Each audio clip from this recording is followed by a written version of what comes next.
Hello friends, ഇന്ന് ഞാൻ വന്നിരിക്കുന്നത് കേക്കിന് മുകളിൽ പേരെഴുതാനും അതുപോലെ കേക്കിൻ്റെ സൈഡിലൊക്കെ ഡ്രിപ്പ് ചെയ്ത് കൊടുക്കാനുമുള്ള നല്ല ഗ്ലേസിങ്ങോട് കൂടിയ പൈപ്പിംഗ് ജെല്ല് വീട്ടിലുള്ള സാധാരണ ചേരുവകൾ വെച്ചിട്ട് വെറും മിനിറ്റുകൾക്കകം എങ്ങനെ റെഡിയാക്കാമെന്ന് കാണിക്കാൻ വേണ്ടിയിട്ടാണ്.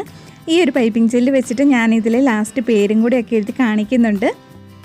വീഡിയോയിലേക്ക് പോകുന്നതിന് മുമ്പായിട്ട് നമ്മുടെ മന്ന കിച്ചൺ ചാനൽ ഇതുവരെ സബ്സ്ക്രൈബ് ചെയ്യാത്ത കൂട്ടുകാരുണ്ടെങ്കിൽ ആ താഴെ കാണുന്ന റെഡ് സബ്സ്ക്രൈബ് ബട്ടൺ ഒന്ന് ക്ലിക്ക് ചെയ്യാനും തൊട്ടടുത്തുള്ള ബെല്ലൈക്കൻ കൂടി എനേബിൾ ചെയ്തിട്ട് ഓൾ എന്ന ഓപ്ഷൻ പ്രസ് ചെയ്യാനും കൂടി മറക്കരുത് കേട്ടോ.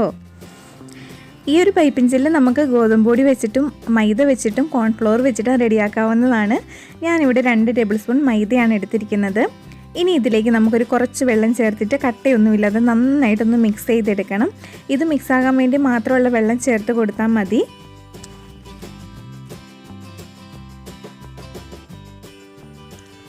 അങ്ങനെ കട്ടയൊന്നുമില്ലാതെ നന്നായിട്ട് മിക്സ് ചെയ്തിട്ടുണ്ട്. ഇത് നമുക്ക് മാറ്റി വയ്ക്കാം. ഇനി ഒരു പാൻ വെച്ച് ചൂടാക്കിയിട്ട് അതിലേക്ക് നമുക്കൊരു 1/4 കപ്പ് പഞ്ചസാര ഇട്ട് കൊടുക്കാം. പഞ്ചസാര എടുത്ത അതേ കപ്പിൽ തന്നെ നമുക്കൊരു 1/4 കപ്പ് വെള്ളവും കൂടി ഒഴിച്ച് കൊടുക്കണം. ഇനി ഇത് നന്നായിട്ടൊന്ന് മെൽറ്റായി വരട്ടെ.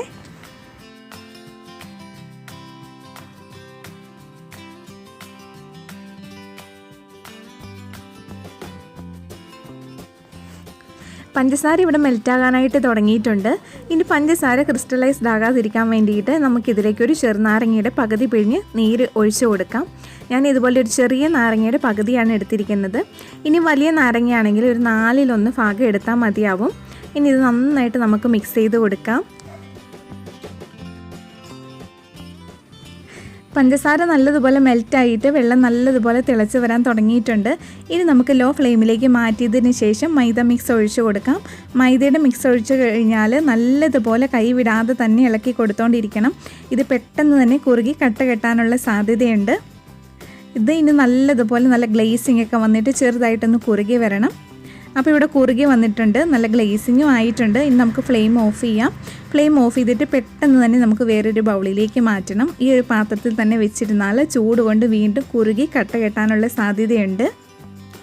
ഇനി നമുക്ക് ചൂടോടെ തന്നെ വേറൊരു ബൗളിലേക്ക് ഒഴിച്ചു കൊടുക്കാം. ബൗളിലേക്ക് ഒഴിച്ചു കൊടുത്തു കഴിഞ്ഞാലും ഇത് നമ്മൾ ഇളക്കി തന്നെയാണ് അരച്ചെടുക്കേണ്ടത്.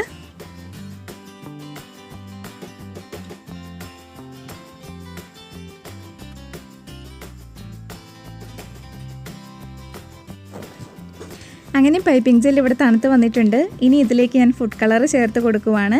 നിങ്ങൾ ചെയ്യുന്ന കേക്കിനനുസരിച്ചുള്ള കളറുകളും അതുപോലെ ഫ്ലേവറുകളും നിങ്ങൾക്ക് ഇതിലേക്ക് ചേർത്ത് കൊടുക്കാം. ഞാനിവിടെ ഓറഞ്ച് ഫുഡ് കളറാണ് ചേർത്ത് കൊടുത്തിരിക്കുന്നത്.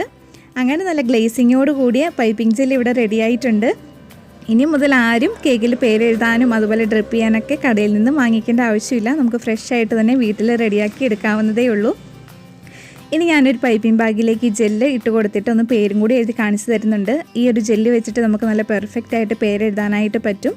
എയർ ടൈറ്റ് ആയിട്ടുള്ളൊരു പാത്രത്തിൽ അടച്ച് വെച്ചിട്ട് ഒരു 2 ആഴ്ച വരെ നമുക്കിത് ഫ്രിഡ്ജിൽ സൂക്ഷിക്കാം. എല്ലാവരും ഈ ഒരു റെസിപ്പി ട്രൈ ചെയ്ത് നോക്കിയിട്ട് ഫീഡ്ബാക്ക് അറിയിക്കാനായിട്ട് മറക്കരുത്.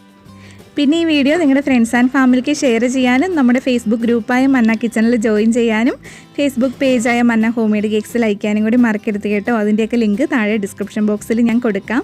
വേറൊരു റെസിപ്പി ആയിട്ട് നമുക്ക് അടുത്ത വീഡിയോയിൽ വീണ്ടും കാണാം. Thank you for watching.